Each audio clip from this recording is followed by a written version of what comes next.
আমরা এখন হংকং এ আছি স্কাই 100-এ। স্কাই 100 মানে এখান থেকে গোটা হংকং শহরে 360 ডিগ্রি ভিউ পাওয়া যায়, কিন্তু সেটা কোনো কথাই নয়। আসল কথা হচ্ছে ভিভো X100 Pro আর X100 লঞ্চ হয়ে গেছে এবং তার ক্যামেরা অসাধারণ। কতটা ভালো, ওয়ার্ল্ডের সেরা ক্যামেরা কি হতে পেরেছে? আজকে তো আমরা সেটাই দেখবো। তাহলে চলুন আমাদের সাথে সময় নষ্ট না করে একসাথে ভিডিওতে আমরা ঝাঁপিয়ে পড়ি।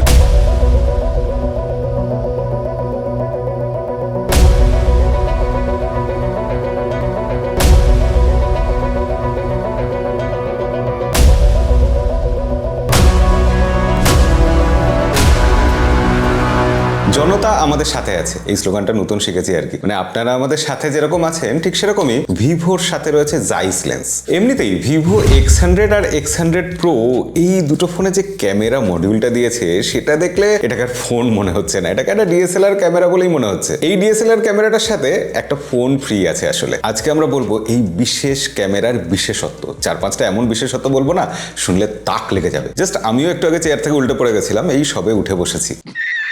ভিভো এই ফোনে যে হার্ডওয়্যার দিয়েছে সেটা একদম নেক্সট লেভেলের। এখানে সনি IMX 989 সেন্সর দেওয়া হয়েছে, মেন সেন্সর যেটা 50 মেগাপিক্সেল, এবং সেখানে ফোকাল লেন্থ কত জানেন? 23 মিলিমিটার। এরপর একটা 70 মিলিমিটার ফোকাল লেন্থের লেন্স রয়েছে যেটা টেলিফোটো লেন্স। ওহো, শুধু টেলিফোটো বললে তো আবার ভিভো রাগ করবে। জাইস টেলিফোটো ক্যামেরা, সেটা আবার 64 মেগাপিক্সেলের। এবার যে আলট্রা ওয়াইড ক্যামেরাটা আছে, থার্ড ক্যামেরা, সেটা তো একটা বিশেষত্ব রয়েছে, সেটা 50 মেগাপিক্সেলের। না, এটা বিশেষত্ব না, বিশেষত্ব এটাই যে সেটার ফোকাল লেন্থ আবার 15 মিলিমিটার। আলট্রা ওয়াইডে 4K 60 FPS এ ভিডিও রেকর্ডিং সাপোর্ট করে। ওই সব তো স্মার্টফোনের রিভিউতে আমরা এমনিই বলি। ওই সব স্পেশাল গল্প আজকে আমরা বলবো না। আজকে বলবো এই যে মিলিমিটার ফোকাল লেন্থ, এই সব কথাগুলো বললাম, এটা তো ক্যামেরা রিভিউ হচ্ছে না, তাহলে এগুলো কেন বললাম? এগুলো আসলে কি কাজে লাগে? জাইস মাল্টিফোকাল পোর্ট্রেট। মাল্টিফোকাল পোর্ট্রেটটা কি? আমরা ধরুন এই ছবিগুলো তুলছি, কোনোটা 24 mm এ তোলা, কোনটা 35 mm এ, কোনটা 50 mm এ, কোনোটা 85 mm, কোনোটা 100 mm দিয়েও তোলা। অর্থাৎ সহজ করে বোঝাই, আমরা এরকম একটা যখন ক্যামেরা নিই, সেই ক্যামেরাটাতে বিভিন্ন রকম লেন্স লাগাই। এই লেন্সটা এখানে লাগালাম, এটা 28 mm লেন্স। এবার যদি আমরা আরেকটা লেন্স লাগাই, যে লেন্সটা 50 mm এর লেন্স, তাহলে ছবি কি এক হবে? অথবা এই লেন্সটা খুলে যদি এই 35 mm এর লেন্স লাগাই, তাহলে সেই লেন্স দিয়ে তোলা ছবি সেটাও কিন্তু সম্পূর্ণ আলাদা হবে। কি আলাদা হবে? পোর্ট্রেট ছবি আলাদা হবে, ব্যাকগ্রাউন্ড ব্লার আলাদা হবে, এফেক্ট আলাদা হবে। আর ভিভো সেখানে একেবারে রেঞ্জটা কোথা থেকে কোথায় নিয়ে গেছে ভাবুন, 24 mm থেকে 100 mm অব্দি। আমরা এখন যে লেন্স দিয়ে শুট করছি, এত বড় লেন্স, সেই লেন্সটা 70 mm, ভিভো 100 mm অব্দি নিয়ে গেছে। নিয়ে যেতে পেরেছে কিভাবে? পেরেছে তার কারণ এই ফোনের মধ্যে একটা 64 mm টেলিফোটো জুম লেন্স আছে, যেটাকে ভিভো বলছে জাইস এপিও ফ্লোটিং পেরিস্কোপিক টেলিফোটো লেন্স। যে টেলিফোটো লেন্সটা দিয়ে আমরা 2.5 অ্যাপারচারেও ছবি তুলতে পারবো। যারা ক্যামেরার ব্যাপারে বোঝেন তারা এইসব ব্যাপারে ডিটেল এত বকবকানি শুনতে একটু পছন্দ করবেন, কিন্তু যারা বোঝেন না তাদের বলি যে পোর্ট্রেট ছবি একদম বেস্ট হবে। এছাড়া জুম করার ক্যাপাবিলিটি 100x অব্দি। আমরা একটা দূরের জিনিসকে যখন জুম করে তুলছি, আপনারা জাস্ট দেখুন, তাজ্জব হয়ে যাওয়ার মতো ছবি উঠছে। টেলিফোটো লেন্সটা আছে বলেই আমরা টেলিফোটো সানশট তুলতে পাচ্ছি। মানে নর্মাল সানশট আর এই টেলিফোটো সানশট দুটোর মধ্যে আকাশ পাতাল তফাৎ। মানে ঝুলন্ত সূর্যকে একটা ওয়ার্ম টোন দিয়ে দেওয়া, কালার প্রিপারেশনটাকে এনহ্যান্স করে দেওয়া, এই ব্যাপারগুলো ভিভো কিন্তু তার অ্যালগোরিদম একদম ঠুসে ভরে দিয়েছে। এবার আর ম্যাক্রো লেন্স দিয়ে ছবি তোলার জন্য একদম ঝুঁকে পড়তে হবে না সাবজেক্টের মধ্যে। মানে আপনি পোকার ছবি তুলতে গেলে লোকে দেখে ভাববে না যে আপনি পোকাটা খেয়ে ফেলছেন বুঝি। আপনি টেলিফোটো লেন্স দিয়েই 6x জুম করে বা এরকম ভাবে আপনি ম্যাক্রো ছবি তুলে নিতে পারবেন। ব্যাপারটা কতটা সুবিধাজনক ভাবুন। যথেষ্ট দূর থেকে, প্রজাপতি উড়ে যাবে না এরকম দূর থেকে আমরা টেলিফোটো লেন্স দিয়ে ছবি তুলতে পারছি, দুর্ধর্ষ ম্যাক্রো শট আসছে। আর এইসব কিছুর জন্য জাইসও যথেষ্ট অবদান রেখেছে, তাদের নতুন জেনারেশনের টি-স্টার কোটিং দিয়েছে লেন্সে। আর একটা ফোন তার স্টিল ইমেজের ক্ষেত্রে যখন এত কিছু করছে, তার ক্যামেরাকে এত আপগ্রেড করছে, তখন ভিডিওর ক্ষেত্রে কিছু করবে না? এটা কি হয়? এখানে 4K পোর্ট্রেট ভিডিও, জাস্ট সিনেমার মতো কিছু এফেক্ট ভিভো এখানে যোগ করে দিয়েছে 4K এর মধ্যে। সিনেমাতে যেরকম ব্যাকগ্রাউন্ড ব্লার হয়ে যায়, ঝাপসা হয়ে যায়, সেই ব্যাপারটা ভিডিওতে আনা খুব টাফ, কিন্তু ভিভো করেছে। এবং এটা শুধু যে ডে লাইটে সূর্যের আলোয় করেছে তা না, সেটা অনেকে চেষ্টা করলে হয়তো করতে পারে। ভিভো এটা এক্সট্রিম নাইট ভিডিও পর্যন্ত দিয়ে দিয়েছে, রাত্রিবেলাও এইসব হবে। এবং এটা হবে কেন? কারণ ভিভো এখানে তাদের নতুন জেনারেশনের V3 চিপ দিয়ে দিয়েছে এই ফোনটার মধ্যে। এই V3 চিপের জন্য 4K 60 FPS এও এইসব ভিডিও তোলা যাচ্ছে, পরিষ্কার শুটিং হচ্ছে, noise free smooth video record হচ্ছে। V3 চিপটাকে আন্ডার এস্টিমেট করা উচিত না। একটা সেকেন্ডারি চিপ দিয়ে দিলেই না আমরা সেটাকে আন্ডার এস্টিমেট করি। এই V3 চিপটা 6 mm এর চিপ, আর এর মধ্যে যা AI কে ইমপ্লিমেন্ট করা হয়েছে, ওফ নেক্সট লেভেল। সেটা বোঝা যাচ্ছে আরো বেশি করে যখন অ্যাস্ট্রো শুট করছি আমরা। এমনিতে হ্যান্ডহেল্ড অ্যাস্ট্রো তোলা যাচ্ছে, মানে ট্রাইপডে বসিয়ে আকাশের তারার ছবি তুলতে হবে না, এতটাই স্টেবিলিটি দিচ্ছে যে হাতে নিয়ে আমরা যখন আকাশের চাঁদ তারার ছবি তুলছি সেটা উঠছে। এছাড়া আপনি যদি জিপিএস অন করে দেন, যদি জাইরো অন করে দেন, আপনার লোকেশন বুঝে আপনার আকাশের তারা কি কিরকম পজিশনে আছে সেই সব বুঝে এআই নিজের মতো করে ছবিটাকে আরো এনহ্যান্স করে দেবে, আরো সুন্দর ছবি আসবে। ভিভো X100 Pro আর X100 এই দুটোর বিল্ড কোয়ালিটি নিয়ে তো কোনো কথাই হবে না, এইসব নিয়ে বেশি কথা বলে আলোচনা করে লাভ নেই। এটা ব্ল্যাক কালারে এসছে X100 Pro, আর X100 যেটা সেটা আমার কাছে এসছে স্কাই ব্লু কালারের। ডিজাইন দুর্ধর্ষ লাগছে, সেই ব্যাপারে আর বিস্তারিত কিছু বলতে যাচ্ছি না, কিন্তু এটা কতটা সুন্দর ঠিক ততটাই সুন্দর যতটা হংকং শহরটা সুন্দর। এই 360 ডিগ্রি ভিউ দিয়ে আমরা দেখছি তো হংকং শহরটা পরিষ্কার পরিচ্ছন্ন, ট্রাফিক রুলস সবাই মেনে চলে, এবং এখানে আর্কিটেকচার দুর্ধর্ষ কিছু আছে। ফ্ল্যাগশিপ ফোনে মিডিয়াটেকের প্রসেসর, ব্যাপারটা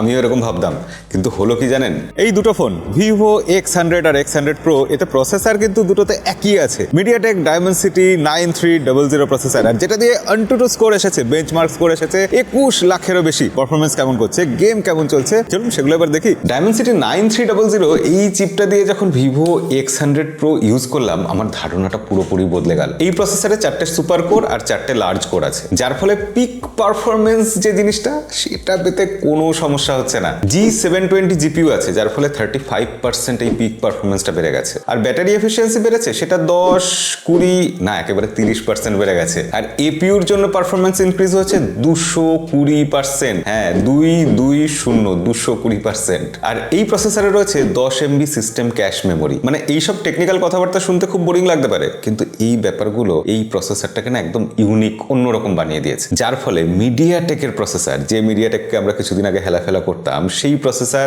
2 মিলিয়নেরও বেশি AnTuTu স্কোর নিয়ে এসছে। আর এর ইমেজ প্রসেসিং কিরকম আপনারা তো দেখলেন এতক্ষণ। তবে ইমেজ প্রসেসিং এর জন্য শুধু কিন্তু এই মিডিয়াটেকের প্রসেসরটাই একা দায়ী নয়, এখানে ভিভোর যে V3 চিপটা আছে সেই চিপটা ডেডিকেটেড ভাবে ইউজ করা হয়েছে ইমেজ প্রসেসিং এর জন্য। এই V3 চিপটা নয়েজ রিডাকশন করে দিচ্ছে এবং যে কোনো ছবিকে আরো ব্রাইট বানিয়ে দিচ্ছে, এবং এই টোটাল যে ব্যাপারটা করছে এর জন্য যে এআই আছে সেই এআই কেও কাজ করাচ্ছে কিন্তু V3 চিপ। দেখুন সব রিভিউয়ার আপনাকে ছবি দেখাবে, আপনাকে বলবে যে ভিভোর ক্যামেরা কত ভালো, তার সেন্সার কি আছে, কিন্তু এর পিছনে যে কাজটা হচ্ছে, মেকানিজমটা হচ্ছে, সেটা কে করছে সেটা জানতে হলে আমাদের চ্যানেলটাই সাবস্ক্রাইব করে রাখতে হবে। আর এখানেই আপনি জানতে পারবেন এই V3 চিপের জন্যই MEMC ডাইনামিক ফ্রেম ইন্টারপোলেশন হয়, অর্থাৎ যখন ভিডিও তুলছি ফ্রেমের মধ্যে আরো ফ্রেম ঢুকিয়ে দিয়ে অনেক স্মুথ করে দেওয়া হচ্ছে ভিডিওটা, আপনার ভিডিওর এক্সপিরিয়েন্স বেড়ে যাচ্ছে। এই ডুয়েল চিপ টেকনোলজিটা দিয়েই ভিভো কিন্তু HDR2 HDR এই টেকনোলজি বা এই জিনিসটাকে এনেবল করতে পেরেছে, যেটা কিন্তু সব কোম্পানি সব ফোনে পারে না। অর্থাৎ HDR যে ছবিগুলো হয়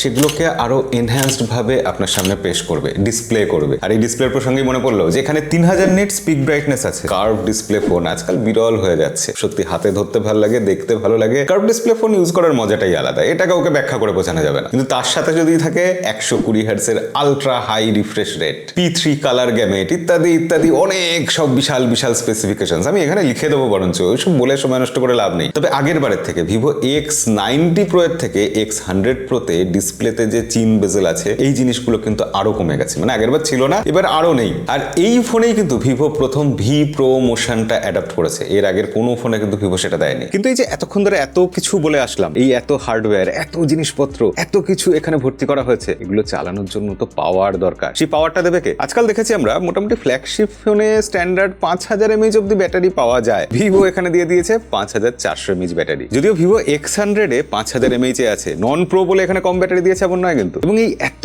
বড় বড় ব্যাটারি দেওয়া সত্ত্বেও ফোনগুলোকে এত পাতলা আর এইরকম ওয়েট ম্যানেজ করেছে, কি করে সম্ভব? এটা করতে পেরেছে কারণ এখানে ব্যাটারিটা আরো কম্প্রেসড করে দিয়েছে। মানে ধরুন গতবার যে X90 সিরিজ ছিল তার থেকে এবার 8.3% বেশি কম্প্রেস করে দিয়েছে ব্যাটারিকে, মানে ছোট জায়গার মধ্যে বেশি এনার্জি। এছাড়া আপনাদের হয়তো মনে আছে আমি একটা ভিডিওতে আপনাদের বলেছিলাম যে 100 ওয়াটের নিচে যদি কোনো ফোনে চার্জার থাকে তার টেকনোলজি একরকম হবে, 100 ওয়াটের উপরে চার্জ হয়ে গেলে তার টেকনোলজি অন্যরকম হবে। তো এখানে ভিভো প্রো ভেরিয়েন্টে কিন্তু 100 ওয়াটের ফাস্ট চার্জিং দিয়েছে, আর সেখানে নন প্রো ভেরিয়েন্টে 120 ওয়াটের ফাস্ট চার্জিং। আর এছাড়া প্রিমিয়াম ফোনের সম্মান রাখার জন্য এখানে 50 ওয়াটের একটা ফাস্ট চার্জিং, মানে ওয়্যারলেস ফাস্ট চার্জিং দিতে তো হতোই, কোম্পানি দিয়ে দিয়েছে। ব্যাটারি নিয়ে, চার্জার নিয়ে ভালো করার ব্যাপারে অন্যান্য কোম্পানিও ভাবে, ভিভো ভেবেছে। এটা ছাড়াও ভিভো আরো একটু বেশি কিছু ভাবতে চেষ্টা করেছে। না আমি সুপার ব্যাটারি সেভার মোডের কথা বলছি না, সেটা তো এখানে আছে, কিন্তু এখানে ভিভো এমন টেকনোলজি ইউজ করেছে যে আপনার ফোন মনে করুন পুরোপুরি ডেড, এখন আপনাকে তাড়াহুড়ো একটা কল করতে হবে, ফোনটা চার্জে বসালেন, চার্জ হয়ে ফোনটা অন হতে তো 2-5 মিনিট সময় লাগবে। ভিভো এখানে এমন টেকনোলজি ইউজ ইউজ করেছে যে ফোনটা চার্জে লাগানোর সাথে সাথে যদি 0% ব্যাটারিও থাকে 2 থেকে 3 সেকেন্ডের মধ্যে ফোন অন হয়ে যাবে। Can you believe this? মানে আজকাল এই কম্পিটিশনের মার্কেটে টিকে থাকার জন্য